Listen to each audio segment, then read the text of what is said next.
चलो बच्चों, प्रश्नावली 7B का क्वेश्चन नंबर 19 जिसको लिख लिया गया, और वो क्या है, किसी वर्ग के दो सम्मुख शीर्ष -1, 2 और 3, 2 है, तो वर्ग के अन्य दोनों शीर्ष हम सभी को ज्ञात करने हैं। ये क्वेश्चन कितने लोग पूछना चाह रहे हैं? चलो ठीक, बहुत अच्छी बात। चलो देखो बच्चों, इस क्वेश्चन को कैसे सॉल्व करेंगे, इसका बेसिक कॉन्सेप्ट क्या है, पहले इसको समझो। मान लिया जाए हमारे पास एक वर्ग है, क्या है, वर्ग एक ऐसा समांतर चतुर्भुज होता है बच्चों जिसकी सभी भुजाएं आपस में क्या होती हैं, बराबर होती हैं, और दोनों विकर्ण भी आपस में क्या होते हैं, बराबर होते हैं। तो ऐसा हम मान लेते हैं कि हमारे पास ये वर्ग है जिसका मैं नाम दे देता हूं क्या, A B C D। कोई दिक्कत? अब इसमें चारों जो शीर्ष हैं वो तो नहीं दिए गए, लेकिन 2 दिए गए हैं, और 2 जो शीर्ष दिए गए हैं वो सम्मुख शीर्ष हैं, मतलब आमने सामने वाले शीर्ष हैं।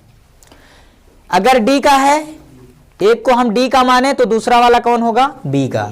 या हम कहें कि अगर पहला वाला बिंदु A का निर्देशांक है तो उसके सम्मुख C वाला निर्देशांक दूसरा होगा।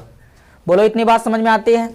तो हम मान लेते हैं कि ये जो -1, 2 है, ये इस पहले बिंदु A या शीर्ष A का निर्देशांक है -1, 2, तो इस A के सम्मुख शीर्ष कौन होगा, C होगा, जिसका निर्देशांक कितना है, 3, 2।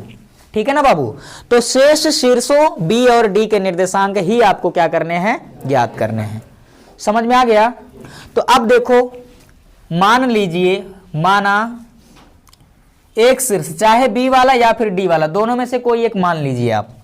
माना शीर्ष B का निर्देशांक, शीर्ष B का निर्देशांक कुछ भी मान लो, x, y या h, k, कुछ भी मान लो। हमने x, y मान लिया, x, y है।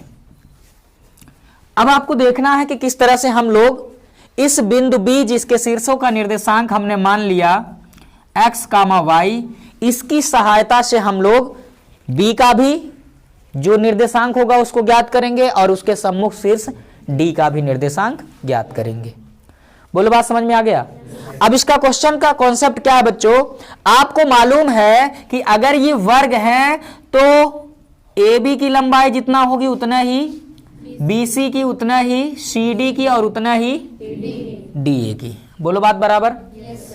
तो हम सभी क्या करेंगे, सबसे पहले AB की लंबाई निकाल लेंगे और BC की लंबाई। AB और BC को हम बराबर करेंगे, जिसके बाद या x वाला या फिर y वाला कोई ना कोई एक मान हमको प्राप्त होगा। कुछ बात समझ पा रहे हैं? तो हमको क्या करना है बच्चों, x और y का मान सबसे पहले निकालना है, जिसके बाद बिंदु B का निर्देशांक पता हो जाएगा। आदर समझ में आ गया? चलो अब देखो, अब डायरेक्ट मैं लिखूं क्या, भुजा, समझ में आ रहा है, पूजा, भुजा की या भुजा AB की लंबाई, भुजा AB की लंबाई।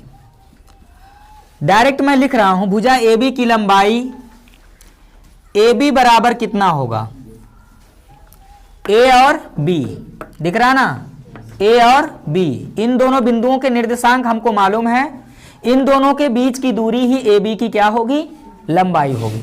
तो बिंदुओं A और B के बीच की दूरी, अर्थात दो बिंदुओं के बीच की दूरी x1 - x2 का होल स्क्वायर, मालूम है सबको? या आप लिखे थे x2 - x1 का होल स्क्वायर, कोई दिक्कत वाली बात नहीं है, प्लस y2 - y1 का होल स्क्वायर।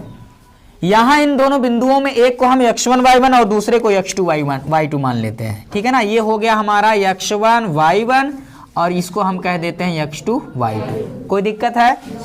तो x2 - x1 का होल स्क्वायर, x2 यानी कि x माइनस x1 यानी कि -1, तो माइनस माइनस प्लस 1 का होल स्क्वायर प्लस y2 की वैल्यू क्या है, y माइनस y1 की वैल्यू कितना है, 2, इसका क्या है, होल स्क्वायर। आ गया बच्चों? तो ये AB की लंबाई हो गई, भुजा AB की लंबाई पता हो गया। अब हम क्या करेंगे, भुजा BC की लंबाई भी निकाल लेंगे। किसकी लंबाई, भुजा BC की लंबाई। तो चलो देखो, अब भुजा BC की लंबाई, किसकी लंबाई बाबू? भुजा BC की लंबाई कैसे निकालेंगे? वही दो बिंदुओं के बीच की दूरी। तो हम लिखते हैं B और C की लंबाई निकालने के लिए BC बराबर, दोनों बिंदुओं के निर्देशांक हमको दिए गए हैं, तो हो जाएगा x1 माइनस x2 का होल स्क्वायर, या मैंने कहा x2 माइनस x1 का whole square plus y2 minus y1 का होल स्क्वायर। फार्मूला तो सबको याद है? अभी x2 y2 है, ये है, इसको आप कह दीजिए x1 y1। समझ में आया? तो B और C अर्थात BC की लंबाई ज्ञात करने के लिए बिंदुओं B और C के बीच की दूरी अर्थात करड़ी में x1 माइनस x2 का whole square plus y1 minus y2 का होल स्क्वायर। x2 की वैल्यू क्या है बच्चों? x माइनस x1 की वैल्यू क्या है? 3 का होल स्क्वायर और प्लस y2 की वैल्यू कितना है? y माइनस y1 की वैल्यू कितना है? 2 का होल स्क्वायर। समझ में आ गया? तो ये हो जाएगा BC का लंबाई, भुजा BC की लंबाई। अब इसके बाद मैंने आपको बताया कि वर्ग की प्रॉपर्टीज ये है कि उसके सभी भुजाएं आपस में क्या होते हैं बच्चों? बराबर। ठीक है ना? तो यहां से हम लिखते हैं भुजा AB बराबर भुजा AB बराबर भुजा BC। कोई आपसे पूछे ऐसा क्यों कहा लिखा आपने? कोई आपसे कहे ऐसा क्यों लिखा आपने? तो क्योंकि वर्ग की सभी भुजाएं क्या होती हैं? बराबर। अब भुजा AB की लंबाई यहां पर निकाला हुआ हमने। करड़ी में x1 क्या आया है?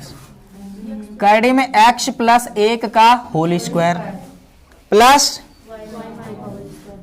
y माइनस 2 का होल स्क्वायर बराबर भुजा BC की लंबाई करड़ी में x माइनस 3 का whole square plus y minus 2 का होल स्क्वायर। ठीक है ना? y माइनस 2 का होल स्क्वायर। अब बच्चों दोनों पक्षों में क्या है?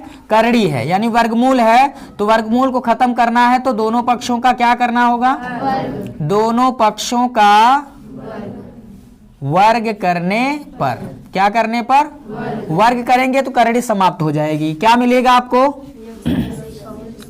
x प्लस 1 का whole square plus y minus 2 का होल स्क्वायर बराबर x माइनस 3 का whole square plus y minus 2 का होल स्क्वायर। अब थोड़ा सा लंबा प्रोसेस होने वाला है क्योंकि यहाँ पर बीजगणित के 2 सूत्र लगने वाले हैं। क्या लगेंगे? बीजगणित का 2 सूत्र। एक होगा ये a प्लस b का होल स्क्वायर, याद तो सबको होगा? x प्लस 1 का होल स्क्वायर यानी a प्लस b का होल स्क्वायर क्या होता है? a स्क्वायर यानी x square plus b square यानी 1 का स्क्वायर प्लस 2ab यानी 2 गुणे x गुणे 1। समझ में आया?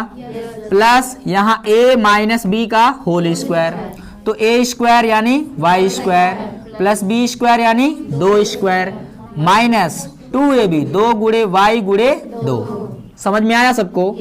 बराबर यहाँ पर देखो x माइनस 3 का होल स्क्वायर यानी a square plus b square minus 2ab यानी माइनस 2 गुणे x गुणे 3। समझ में आया सबको? अब प्लस यहां पर प्रसार करो y माइनस 2 का होल स्क्वायर यानी a माइनस b का whole square a square plus b का स्क्वायर माइनस 2ab यानी माइनस 2 गुणे y गुणे 2। पहुंच गया? ठीक है ना? अब देखो ये क्या हो जाएगा? x का स्क्वायर x स्क्वायर प्लस 1 का स्क्वायर 1 प्लस 2 1 कम 2x plus y square plus 2 का स्क्वायर 4 माइनस 2 दूना 4y बराबर कितना? x का स्क्वायर x स्क्वायर प्लस 3 का स्क्वायर x माइनस 2 तिया 6x plus y square plus 2 का स्क्वायर माइनस 2 दूना। इतनी बात समझ में आ गया सबको? अब पक्षांतर उपक्षांतर करने के बाद कुछ कटेगा। जैसे ऐसे क्वेश्चन आए हुए हैं, एक्स स्क्वायर जब उस पार जाएगा तो माइनस एक्स स्क्वायर होगा और x square minus x square cut जाएगा, कोई दिक्कत? वाई स्क्वायर जब उधर जाएगा तो वाई स्क्वायर से कटेगा, बोलो नहीं कटेगा? ये प्लस 4 उधर जाएगा तो माइनस 4 होगा, जिसके बाद प्लस 4 से कट जाएगा, बोलो कट जाएगा। अब ये देखो माइनस 4y जब ये उधर जाएगा तो प्लस 4y होगा और उससे क्या होगा? इतनी बात समझ में आ गया सबको? अच्छा जी, अब देखो क्या मिला हमको, यहाँ 1 मिल गया प्लस 2x, तो मैं लिखता हूं 2x प्लस 1। बाएं साइड में यही सिर्फ बचे, दाहिने में क्या है प्लस 9 माइनस 6x, ठीक है ना। अब माइनस 6x, x वाले पदों को एक तरफ लाओ, माइनस 6x इस पार आ जाएगा तो 2x प्लस 2x, ये आएगा तो प्लस 6x, 9 प्लस 1 इधर जाएगा तो 2x प्लस 6x कितना हो गया लल्ला 8x, 9 माइनस 1 कितना होगा, यानी कि x बराबर 8/8, ठीक है ना। x बराबर कितना आ गया 8 में 8 से भाग होगा 1 हो जाएगा। लो x का निर्देशांक तो हमको मिल गया, यानी x का मान मिल गया। y की जरूरत है, अभी किसकी जरूरत है, y की जरूरत है, ठीक है ना। y भी अगर हम लोग निकाल लेंगे तो हमको बिंदु b का निर्देशांक पता हो जाएगा। कुछ बात समझ में आया आप लोग को।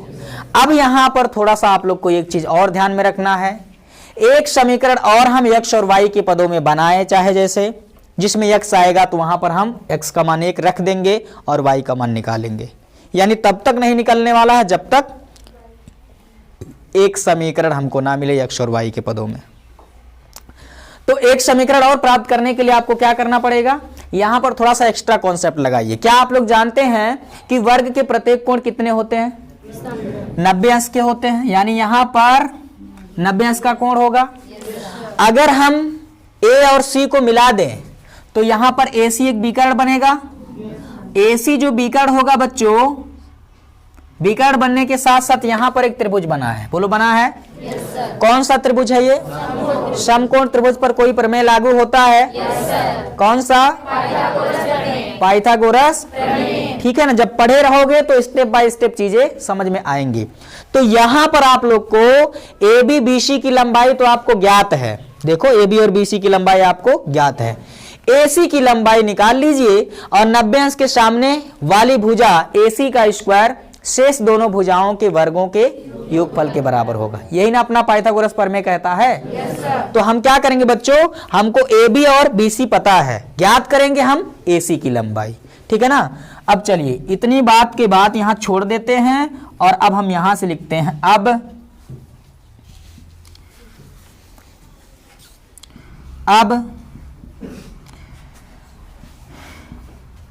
विकर्ण AC की लंबाई, ठीक है ना बाबू, किसकी लंबाई, AC की लंबाई। वही सूत्र लगाएंगे, अगर कोई भी रेखाखंड है जिसके सिरों के निर्देशांक हमको ज्ञात है, मालूम है, तो उसकी लंबाई निकालने के लिए दो बिंदुओं के बीच की दूरी वाला सूत्र लगाना पड़ेगा। क्यों दीपक, क्या लगाना पड़ेगा, दो बिंदुओं के बीच की दूरी का सूत्र।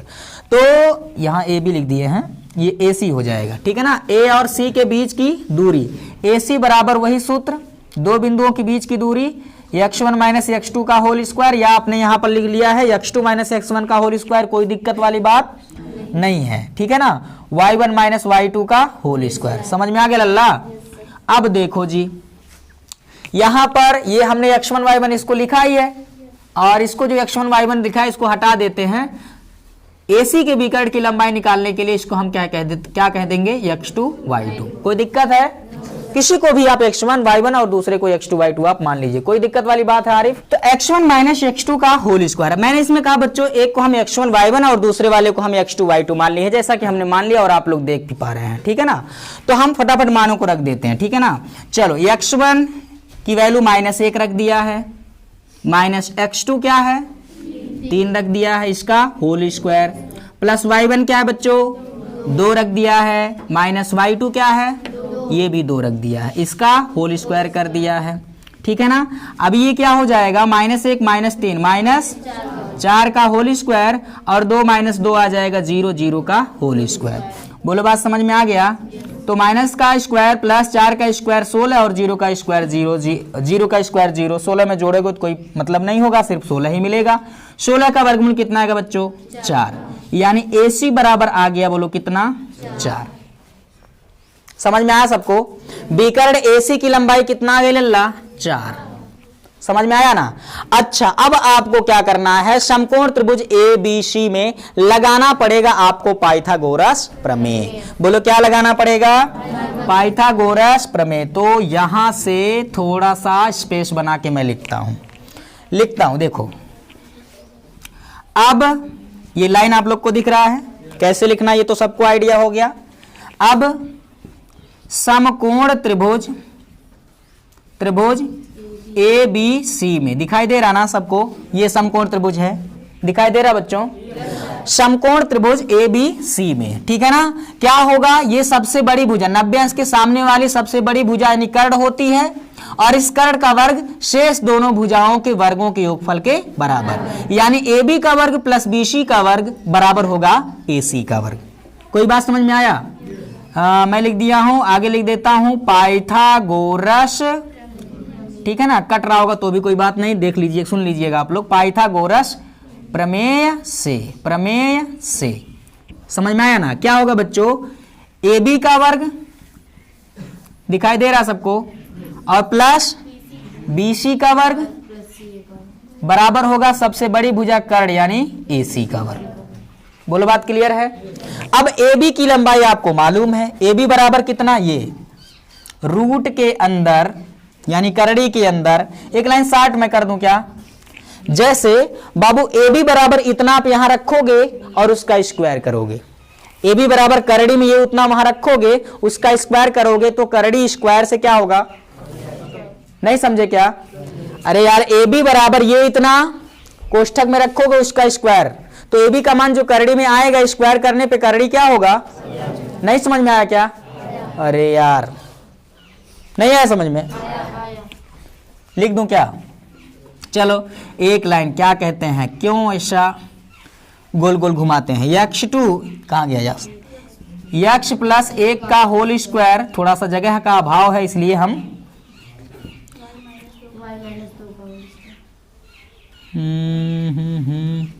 देखो, हाँ, प्लस y माइनस 2 का होल स्क्वायर, ये तो हो गया ए बी की वैल्यू। अब ए बी का स्क्वायर है तो इसका भी हम कर देंगे whole square, plus B C बाबू यहां से रख लो, देखो बी सी है कितना, करड़ी में बोलिए यक्ष माइनस 3 का होल स्क्वायर, छिच्छी क्या सर कितना गंदा लिख रहे हो, ये हो जाएगा यक्ष माइनस 3 का होल स्क्वायर और प्लस y माइनस 2 का होल स्क्वायर, ठीक है ना।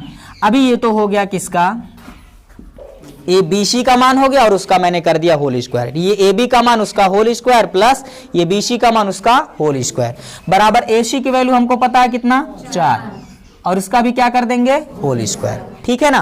तो अब देखो मैं यही कह रहा था, जो पूरा पद करड़ी में है ना और पूरे पर स्क्वायर है तो पूरे का वर्ग यानी स्क्वायर करड़ी से क्या होगा खत्म, यक्ष प्लस 1 का whole square plus y minus 2 का होल स्क्वायर बचेगा, ठीक है ना। सिर्फ करड़ी के अंदर वाले पदों को मैं लिख रहा हूं बच्चों, कोई दिक्कत है क्या? मोहिनी तेरे को समझ में आ रहा है?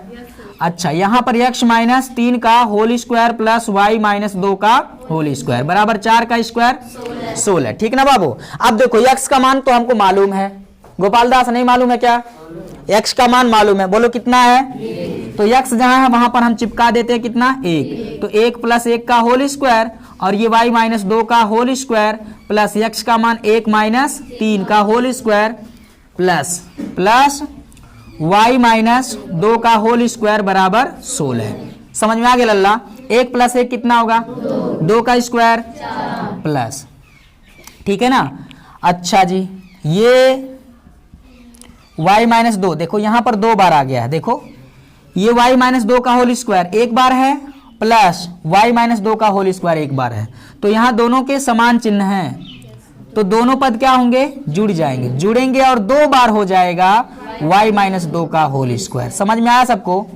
अब यहाँ 1 माइनस 3 कितना होगा माइनस 2 और माइनस 2 का स्क्वायर 4 और बराबर कितना उधर 16। समझ में आया बाबू?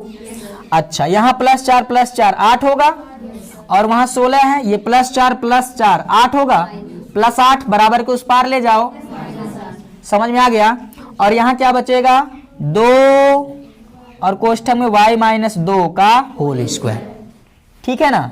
अच्छा जी, कमाल हो गया। y माइनस 2 का होल स्क्वायर बराबर 16 में से 8 जाएगा 8 बचेगा और ये जो 2 गुणा में आ रहा है ना, ठीक है ना, 16 माइनस 8 8 होगा, 2 गुणा में है, 2 को पक्षांतर करो बटे में चला जाए 2, जिसके बाद y माइनस 2 बराबर 8 में 2 से भाग दोगे कितना आएगा 4, कितना आ गया 4, y माइनस 2 का whole square, sorry y minus 2 का होल स्क्वायर बराबर आ गया कितना बच्चों 4। दिख रहा है कट रहा है? चलो थोड़ा सा और जगह बचा हुआ है, और इसको यहीं पर निपटा लेते हैं। लो जी, पूरा भर दिया रंग बिरंगी, ठीक है ना। देखो y माइनस 2 का होल स्क्वायर बराबर 4 है। ये क्वेश्चन मिटा देते, क्वेश्चन तो अब तक आप लोग पढ़ ही लिए होंगे। y माइनस 2 का होल स्क्वायर बराबर कितना बच्चों? 4 है। अब क्या करेंगे? वर्गमूल ले लो। बोलो क्या करेंगे? वर्गमूल लेने पर, वर्गमूल ले लेंगे बच्चों तो ये स्क्वायर खत्म हो जाएगा, यानी y माइनस 2 आ जाएगा। 4 का वर्गमूल कितना होगा? Plus minus 2। मैंने कहा निर्देशांक में जब भी आप वर्गमूल लीजिएगा तो प्लस माइनस जरूर लगाइएगा, क्योंकि x भी प्लस और माइनस में हो सकता है, y भी प्लस और माइनस में हो सकता है। बोलो बात समझ में आया? काजल कहाँ खोई है? देखो इधर, ठीक है ना। तो y माइनस 2 बराबर कितना? Plus minus 2। 4 का वर्गमूल क्या होगा जल्ला? प्लस माइनस 2, ठीक है ना। अब देखो y बराबर, ये माइनस 2 को उधर ले जाओ तो उधर कितना है? ये प्लस माइनस 2 और माइनस 2 उधर जाएगा कितना? प्लस 2। अब यहां से देखो, एक बार जब आप प्लस चिन्ह लेंगे ना तो प्लस 2 होगा, प्लस चिन्ह लेने प्लस 2 कितना होगा? y बराबर 4। और एक बार जब आप माइनस लेंगे ना तो माइनस 2 प्लस 2 कितना आएगा? 0 आएगा। कुछ बात समझ में आया आप लोग को? यानी x का मान 1 लेने पर y के दो वैल्यू प्राप्त हो रहे बाबू। कुछ बात समझ में आया? x का मान 1 लेने पर y के दो मान प्राप्त हो रहे हैं। अतः यहां पर जो हम लोगों ने निर्देशांक लिया है x कामा y, ये x कामा y की जगह क्या हो सकता है? यहीं पर देख लो, दिख रहा है क्या? x का मान 1 लेने पर y का मान 4 भी हो सकता है। कुछ बात समझ में आया? और x का मान 1 लेने पर y का मान 0 भी हो सकता है। बस हो तो गया। क्या हो गया? प्रॉब्लम का सॉल्यूशन आ गया। देखो, यानी कि बिंदु B का निर्देशांक x कामा y बराबर 1 कामा 4 होगा, तो उसके सामने वाला जो है ना वो भी देखो इसी के साथ निकल गया, इसी के साथ निकल गया। कितना? 1 कामा 0। कुछ बात समझ में आया? तो डायरेक्ट इस तरह से आपने देखा। अतः अन्य शीर्ष के जो निर्देशांक हो गए बच्चों, अन्य शीर्ष के निर्देशांक, अन्य शीर्ष के निर्देशांक क्या हो सकते हैं? x का मान 1, y का मान 0, ठीक है ना। और क्या संक्षेप करें, x का मान 1 और y का मान 0। कुछ बात समझ में आया बच्चों? बोलो, b का निर्देशांक क्या हो सकता है? 1 कामा 0, तो d का निर्देशांक 1 कामा 0 हो, ठीक है ना। अगर b का निर्देशांक 1 कामा 4 होगा तो d का निर्देशांक 1 कामा 0, या b का निर्देशांक 1 कामा 0 होगा तो d का निर्देशांक 1 कामा 4। कुछ बात समझ में आ गया? बोलो। चलो फटाफट नोट करो, लंबा प्रोसेस हो गया काफी।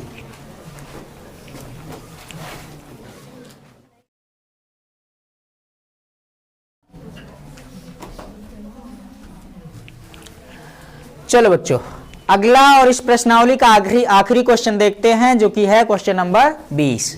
इसमें क्या कहा जा रहा है कि बिंदुओं A जिसका निर्देशांक -1 कामा -1, B -1 कामा 4, C 5 कामा 4 और D 5 कामा -1 से एक आयत बनता है। बोलो क्या बनता है? आयत बनता है। और उसके बाद कहा जा रहा है, पूरा क्वेश्चन मैंने लिखा नहीं, कहा जा रहा है P, Q, R तथा S आयत के क्रमशः AB, BC, CD और DA के कौन है? मध्य बिंदु हैं। तो आपको बताना है कि चतुर्भुज PQRS यानी कि मध्य बिंदुओं को मिलाने से जो चतुर्भुज बनेगा PQRS वह एक आयत होगा कि वर्ग होगा या समचतुर्भुज होगा। ठीक है ना? आई बात समझ में? तो चलो सबसे पहले देखो, इन बिंदुओं ABCD से हम एक आयत बना लेते हैं। बोलो क्या बना लेते हैं? आयत। तो ये कुछ ऐसे ऐसे, फिर ये करके दिखाओ, फिर ये करके दिखाओ।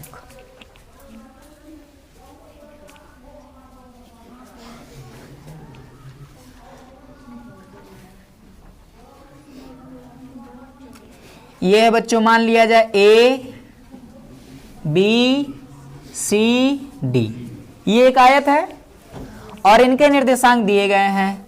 लिख लिया जाए, -1 रहने दो, अच्छा लिख दिए थे।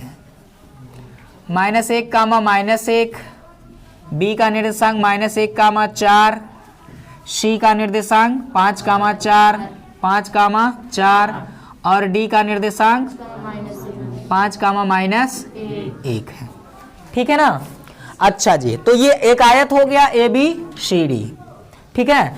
अब देखो इसमें PQRS जो है ना, इस आयत की भुजाओं AB, BC, CD और DA के मध्य बिंदु है। यानी AB का मध्य बिंदु है कौन? P। बोलो कौन? P। BC का मध्य बिंदु है, बोलो कौन? Q।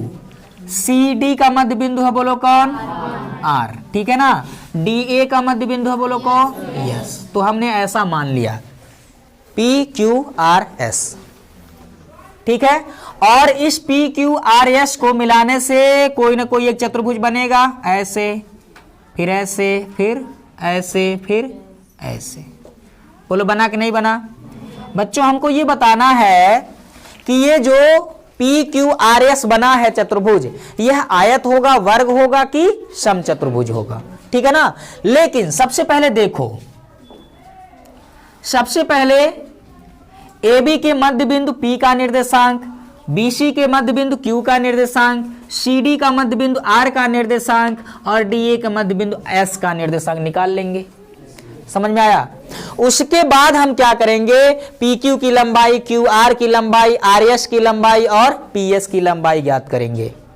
समझ में आ गया?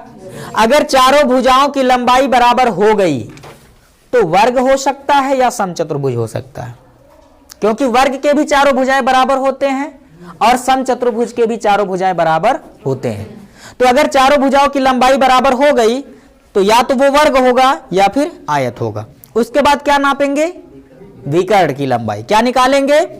अगर विकर्ण की लंबाई भी बराबर है तब तो PQRS एक वर्ग बन जाएगा, और अगर विकर्ण बराबर नहीं है तब वह एक समचतुर्भुज बन जाएगा।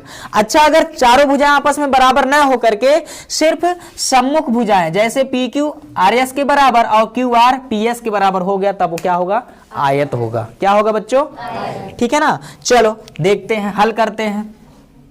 सीधे डायरेक्ट मैं लिखूं क्या? क्वेश्चन को कम शब्दों में, कम स्थानों में, कम समय में खत्म करते हैं।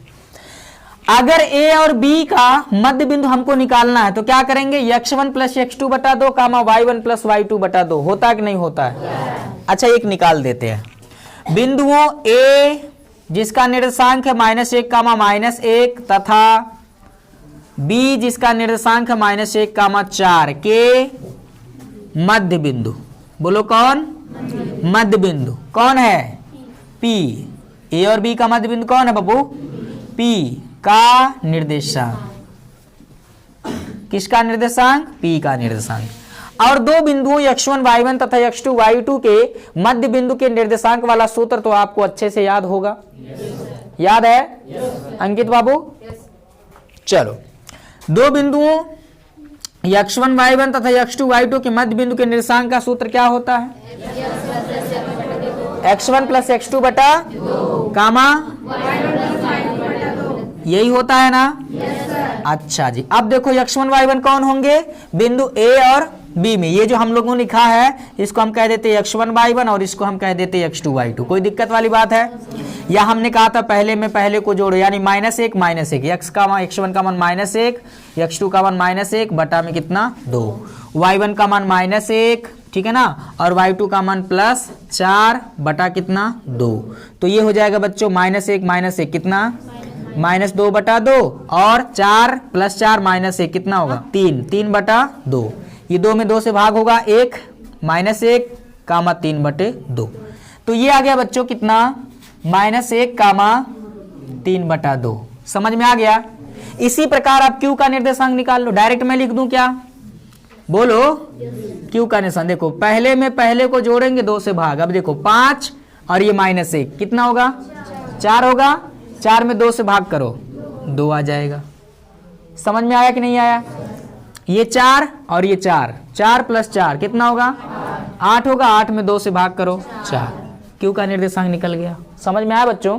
ऐसे मैं निकाल रहा हूं, चाहो तो आप लंबा समय लंबा लिखावट करिए। अब तो इतना स्मार्ट हो ही चुके हैं, ठीक है ना। तो थोड़ा सा ध्यान रखिएगा। देखो ये +5 ये +5 कितना होगा? +10 होगा। 10/2 कितना आएगा 5। ये +4 ये -1 कितना होगा 3, 3/2। बोलो बात समझ में आ गया।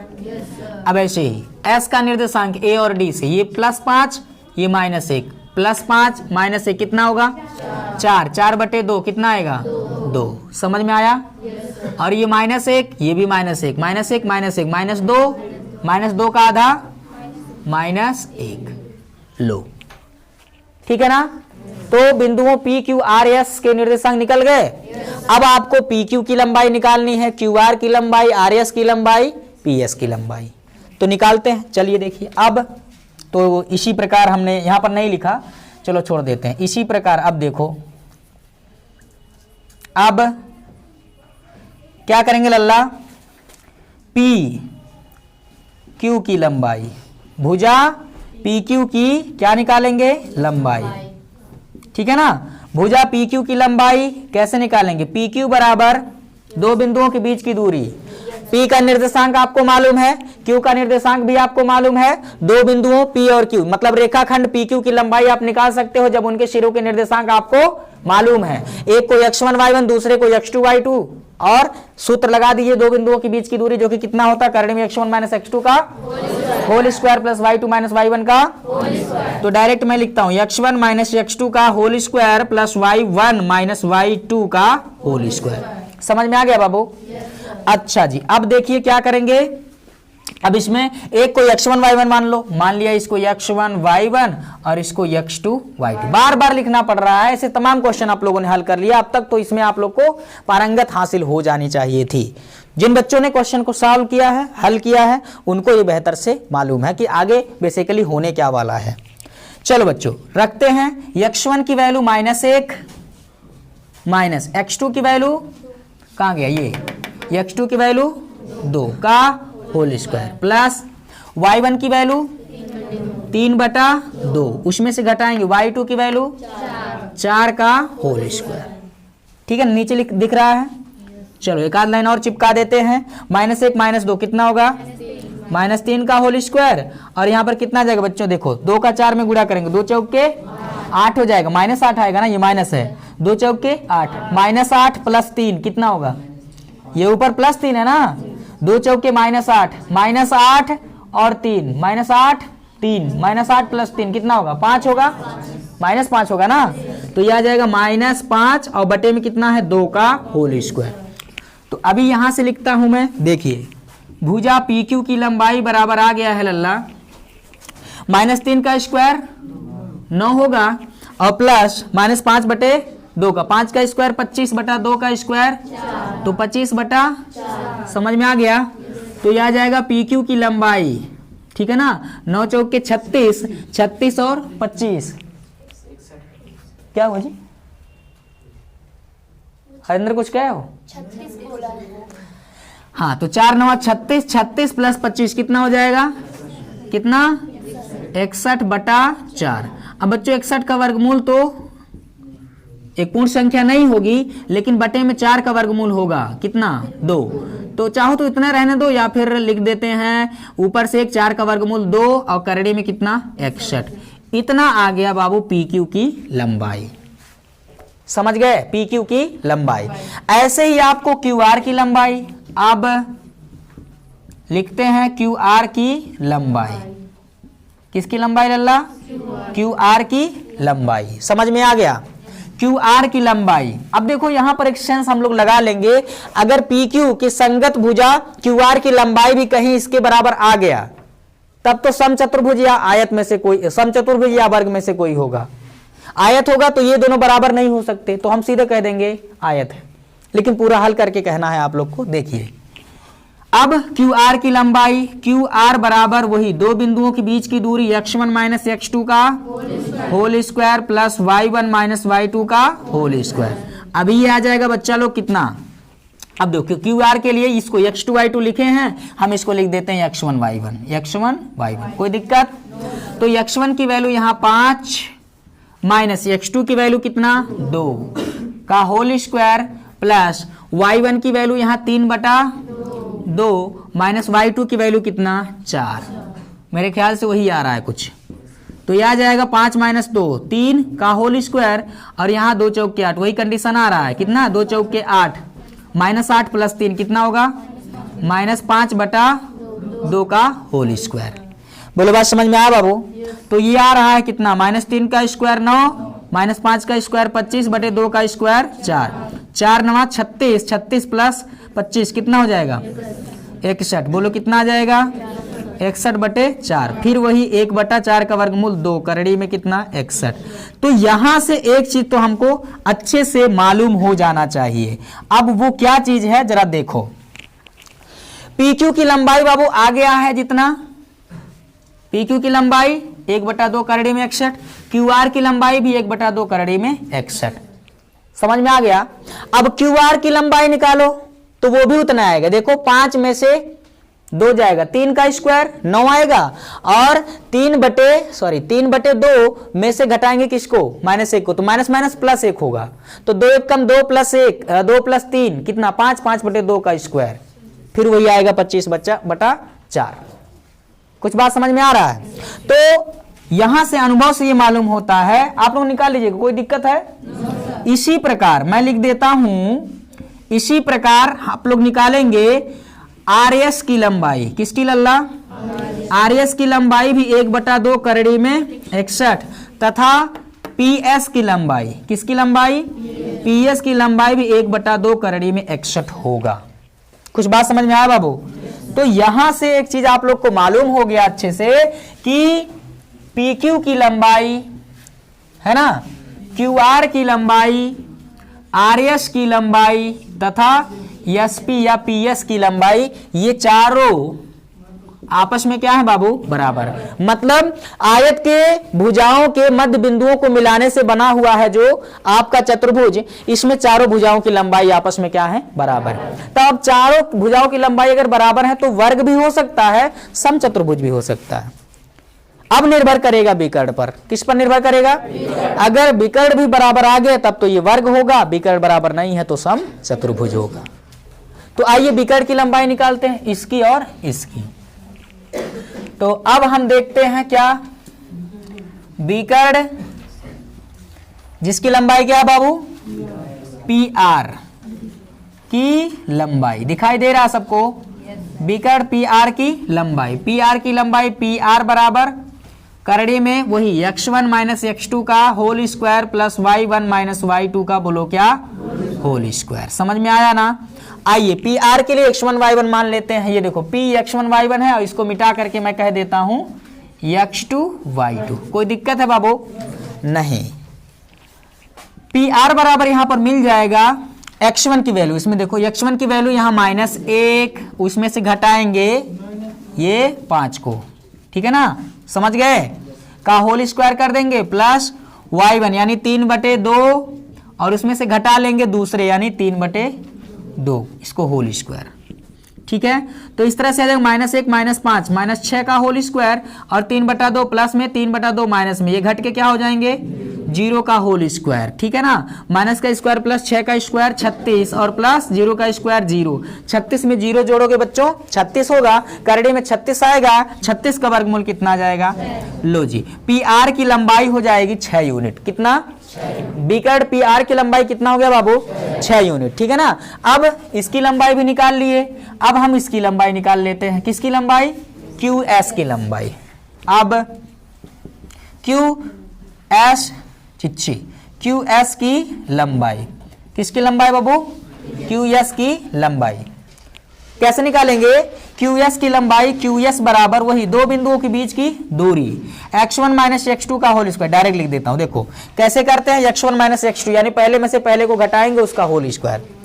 ठीक है ना, तो यहाँ 2 और यहाँ -2, डायरेक्ट में लिखता हूं 2 - 2 का होल स्क्वायर, और प्लस दूसरे में से दूसरे को घटाएंगे, यानी 4 में से घटाएंगे -1 को, तो 4 में से घटाएंगे -1 को, तो माइनस माइनस प्लस 1 का होल स्क्वायर। समझ में आ गया, 2 - 2 का स्क्वायर, 2 - 2 0, 0 का स्क्वायर, और 4 + 1 5 का स्क्वायर, ये 0 का स्क्वायर हो जाएगा बच्चों 0, 5 का स्क्वायर 25 आ जाएगा, करड़ी में आएगा सिर्फ 25, 25 का वर्गमूल हो गया 5। लो जी, आ गया जिसका मुझे था इंतजार। ठीक है ना, PR की लंबाई 6 यूनिट आ रहा है, QS की लंबाई 5 यूनिट आ रहा है। तो क्या इनके विकर्ण बराबर हैं क्या? नहीं, ध्यान से देखो और फिर से बताओ कि क्या पी क्यू आर एस के सभी भुजाएं बराबर हैं? बोलो हैं? सभी भुजाएं क्या है लल्ला? बराबर हैं। क्या इनके विकर्ण भी बराबर हैं? तो अगर किसी भी चतुर्भुज के सभी भुजाएं मतलब चारों भुजाएं आपस में बराबर हों किंतु उसके विकर्ण न हो बराबर, तो वह क्या होगा? वर्ग होगा क्या? नहीं होगा, वर्ग नहीं होगा, वो क्या होगा? समचतुर्भुज। तो हम लिखेंगे अतः आयत के मध्य बिंदुओं को मिलाने से बना हुआ चतुर्भुज पी क्यू आर एस एक क्या होगा? समचतुर्भुज होगा। बोलो क्या होगा? समचतुर्भुज होगा। बोलो मेरे प्यारे हिंदुस्तान की। समझ में आया ना? तो इस तरह से बच्चों प्रश्नावली 7B के अगले और आखिरी क्वेश्चन के समापन के साथ साथ इस प्रश्नावली के भी समापन की आप सबको शुभकामना, बधाई। ठीक है ना? अगले वाले लेक्चर में हम लोग प्रश्नावली 7C का बेसिक कॉन्सेप्ट और उसके आगे आने वाले क्वेश्चन को हल करना सीखेंगे। ठीक है ना? सो नोट कर लीजिए आप लोग फटाफट।